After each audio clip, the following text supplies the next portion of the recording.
राम राम हरे हरे कृष्ण कृष्ण कृष्ण हरे हरि ओम।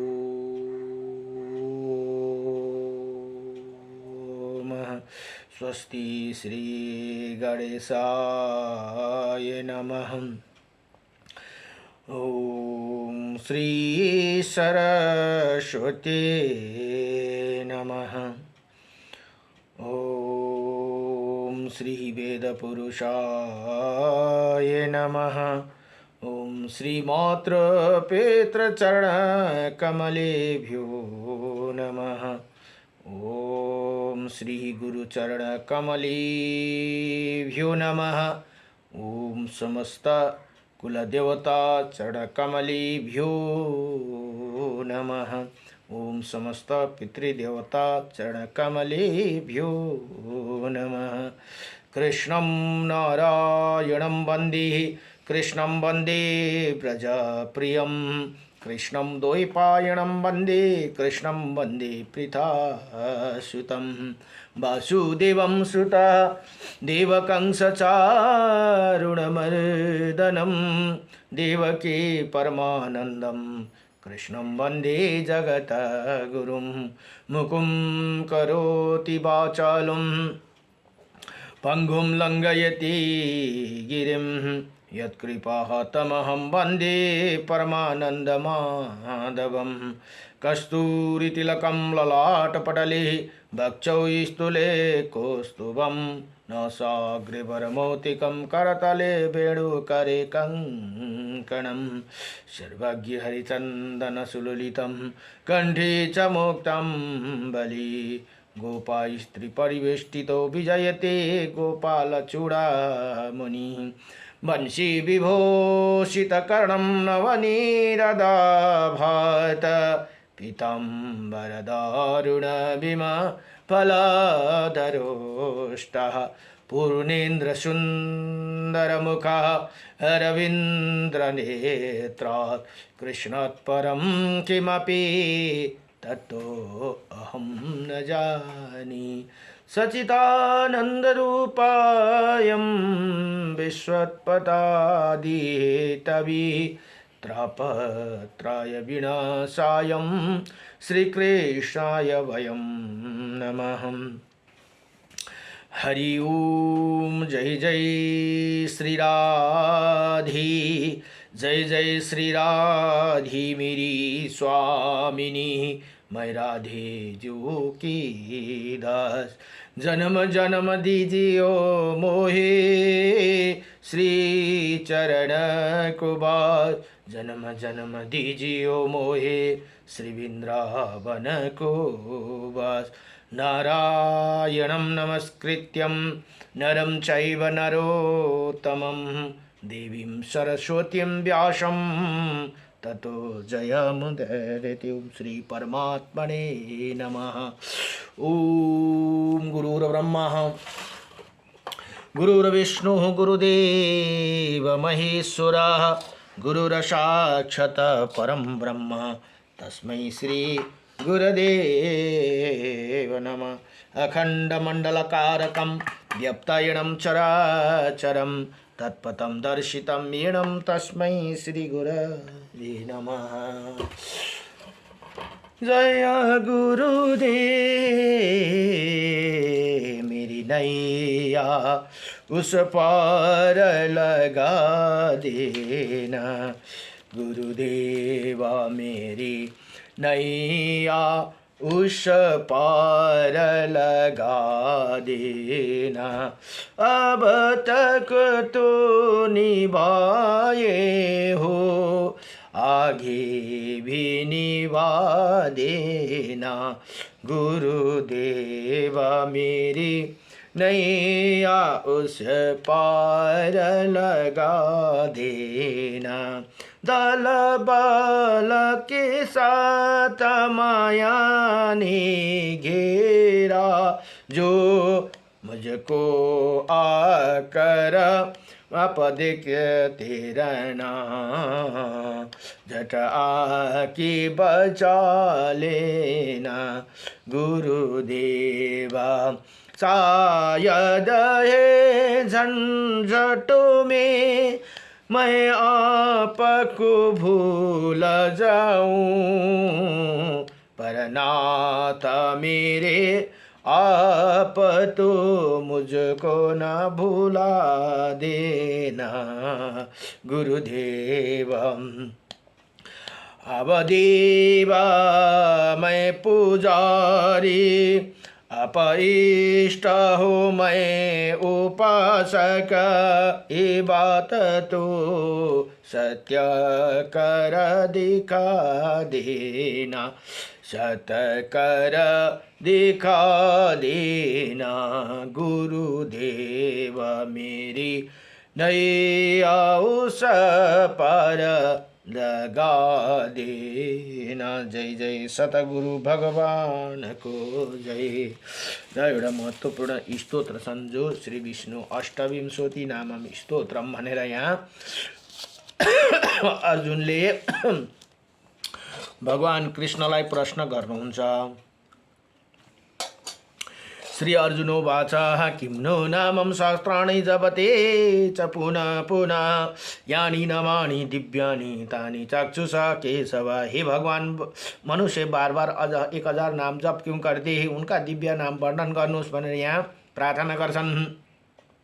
अब भगवान भन्नुहुन्छ, श्री भगवानुवाच मत्सं कुर्मं वरां च वामनं च जनार्दनं, गोविन्दं पुण्डरीकाक्षं माधवं मधुसूदनं, पद्मनाभं शास्त्राक्षं वनमाली हलायुधं, गोवर्धनं हरिकेशो वैकुण्ठं पुरुषोत्तमं, विश्वरूपं वासुदेवं रामनारायणं हरिं, दामोदरं श्रीधरं च वेदंगं गणरुध्वजम्, अनन्तकृष्ण गोपालं जपते नास्ति पातकं, गावं कोटिप्रदनश्यम् अश्वमेधस्य च, कन्यादानं शास्त्रं फलं प्राप्नोति मानव, अमावास्या य पूर्णिमास्यम् एकादशं तथैव च, संध्याकाले स्मरे नित्यं प्रातःकाले तथैव च, मध्याह्ने च जपे नित्यं सर्वै पाप प्रमोचति। यति श्री भगवान भन्नुहुन्छ, हे अर्जुन, यी नाम जप गर्ने पुरुषका भित्र पाप रहँदैनन्। उसले 1 करोड गौदान, 100 अश्वमेध, 1000 कन्यादान गरेको फल प्राप्त गर्दछन्।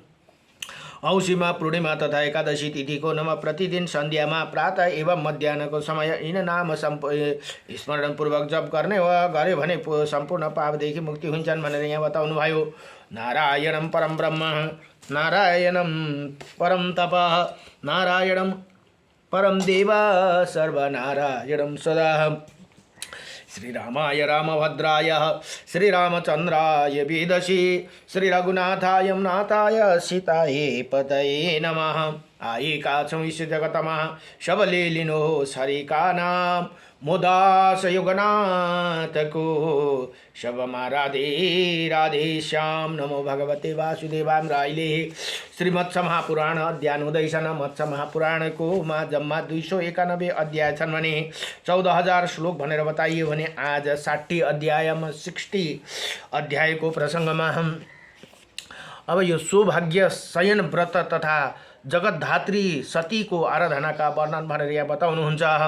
अब मत्स्य भगवान कहाँ यो मनु महाराजले मत्स्य भगवानलाई प्रश्न गर्नुभएको यहाँ बताउनु हुँदैछ। अब मत्स्य भगवान भन्नुहुन्छ, हे राजन भनेर के अरे स्वयंभू मनुलाई भन्नुहुन्छ। इसी प्रकार एक दूसरे व्रत बतलाता हूँ जो समस्त मनोवांछित फल को देने वाला है, उसका नाम है सौभाग्य शयन।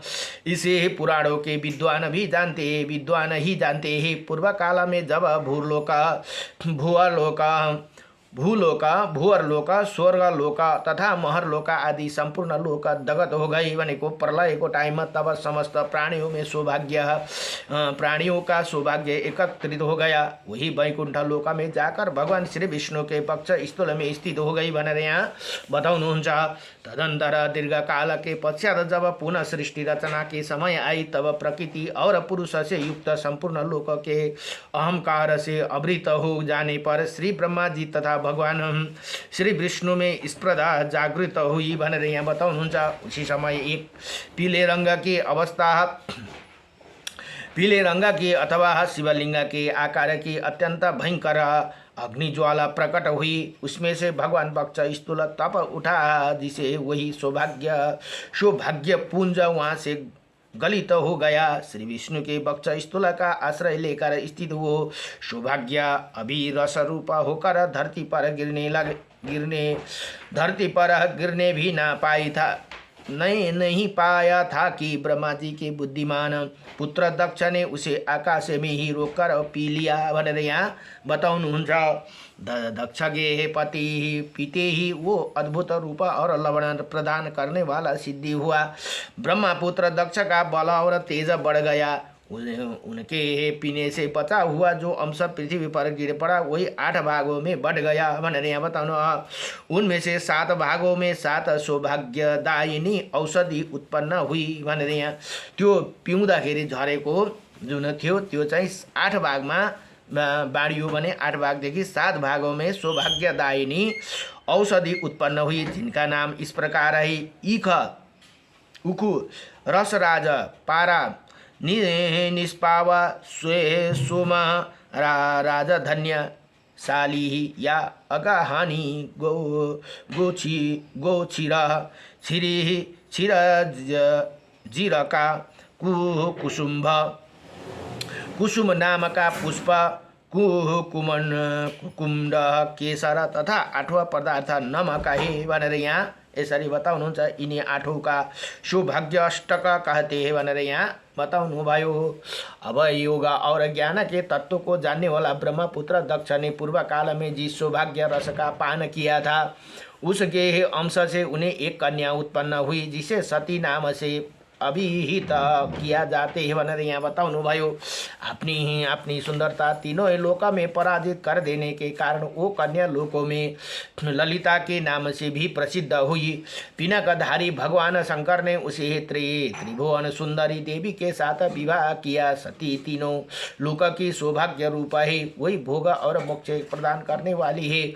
उनके भक्ति पूर्वक आराधना करके नर या नारी क्या नहीं प्राप्त कर सकती है भनेर यहाँ बताउनु भयो।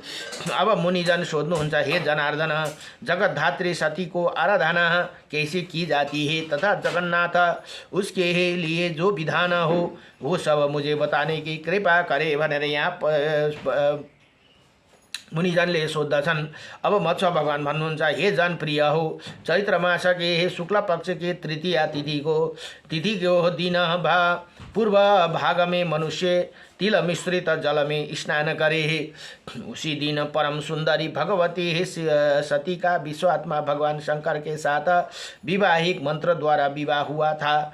अतः तृतीया को सती देवी का साथ ही भगवान शंकर का भी पूजन करे। पंचगव्य तथा चंदन मिश्रित जल के द्वारा गौरी और भगवान चंद्रशेखर की प्रतिमा का स्नान कराकर धूप दीप नैवेद्य तथा नाना प्रकार की फलों द्वारा उन दोनों की ही पूजा करनी चाहिए भनेर यहाँ बताउनु भयो। अब मंत्र यहाँ बताउनुहुन्छ, ओम पटलाय नमस्तुते शिवाय नमः।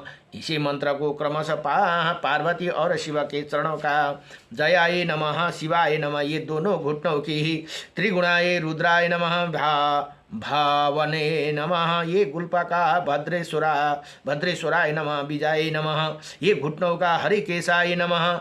अब वरदाय नमः, ये उरु का शंकराय नमः, ईशनाय नमः, ये दोनों कटिभाग का कोटाभ्ये नमः, शूलिने नमः, ये दोनों कुक्षी भागों का शूलपाणिये नमः, मंगलये नमः, उसी उदर का पूजन करना चाहिए। सर्वात्मने नमः, ईशानाय नमः, वो दोनों स्तन के वेदात्माय नमः, रुद्राय नमः, ये कंठ के त्रिपुराध्यानाय नमः, अनंताय नमः, ये दोनों हाथों की पूजा करे। फिर त्रिलोचनाय नमः, ओम कला प्रियाय नमः, ये बाहों के सौभाग्य भावनाय नमः, ओम आभूषण का नित्य पूजन करे। स्वधाय नमः, ईश्वराय नमः, ये दोनों मुखमंडल के अशोका मधुवासिनी नमः। ये इसी मंत्र को ऐश्वर्य प्रदान करने वाला 8 स्थानों में स्थानवे नमः। चंद्रमुखी प्रियाय नमः। ओम मुहका, ओम अर्धनारीश्वराय नमः। ओम असितंगाय नमः। ओम नासिका की ओम उग्राय नमः। ललिताय नमः। ये दोनों भव का ओम सर्वराय नमः। ओम सर्वाय नमः। ओम वासव्याय नमः। ओम केशवाय नमः। ये केशव का ये वासवे नमः से केशव का श्री कंठनाथाय श्री कंठनाथाय नमः। ये केवल शिव के बालों का पूजन करे तथा भूमो ग्राम रूपिणी नमः सर्वात्मने नमः भनेर ये दोनों मस्तक का पूजन करे। इसी प्रकार शिव और पार्वती का विधिवत पूजा करके उसके आगे सौभाग्य अष्टक रखे। निष्पाप सोम सेम कुमकुम क्षीर जीरक रसराज इक्षुक लवण कुकुम कुंडुकुम तथा राजधन्य इसी 8 वस्तु की दोनों सौभाग्य की प्रति होती है, इसीलिए इनकी सौभाग्य अष्टक संज्ञा है। शत्रु दमन इसी प्रकार शिव पार्वती के आगे सब सामग्री को निवेदन करके रातों में सिंगडा खाकर, सिंगडा भनेको एउटा फल हुन्छ है, त्यो सिंगडा भन्ने फल हुन्छ। सिंगडा खाकर अथवा श्रृंगोदक पान करके भूमि पर शयन करे। फिर सवेरे उठकर स्नान और जप करके पवित्र हो माला वस्त्र और आभूषण के द्वारा ब्राह्मण दंपति का पूजन करे। इसके बाद सौभाग्य अष्टक सहित शिव और पार्वती की अथवा शिव सती की पार्वती एउटै हुन् है सुवर्णमयी प्रतिमा को ललिता देवी को प्रसन्नता के लिए ब्राह्मण को निवेदन करे भनेर यहाँ यसरी बताउनुहुन्छ। हे मानो इसी प्रकार संपूर्ण सौभाग्य की अभिलाषी वाले मनुष्य को 1 वर्ष तक प्रत्येक तृतीया तिथि को भक्ति पूर्वक विधान का पूजा करना चाहिए। केवल भोजन और दान के मंत्रों के कुछ विशेषता मुझसे है सुनिए। चैत्र मास में श्रृंगोदक, वैशाख मास में गोबर, ज्येष्ठ मास में मंदार का पुष्प, आषाढ़ मास में बेलपत्र, श्रावण में दही, भाद्रपद में कुशोदक, अश्विनी मास में दूध, कार्तिक में दही मिला हुआ घी, मार्गशीर्ष में गौमूत्र, पौष में घृत, पुष मास में घृत, माघ में काला तिल और फाल्गुन मास में पंचगव्य प्रसान करना चाहिए तथा दान के नियम ललिता विजया भाद्रा भगवती कुमुदा शिवा वासुदेवी गौरी मंगला कमला सती और उमा प्रसन्न हो। इसे कीर्तन करे मांगलिक अशोक कमल कदम्ब उत्पल नील कमल मालाती कुब्जा करवीर कनेर बाण कन कचनार ये आकाश ताजा कुडुम और सुंदर बार इनके पुष्प का क्रम सभी मासों में उपयुक्त माने गए हैं। अब जपा कुश संभ कुसुम मालती और शीत पत्रिका के पुष्प यदि मिल सके तो प्रशस्त माने गए हैं, किंतु करवीर कनेर पुष्प तो सदा सभी महीनों में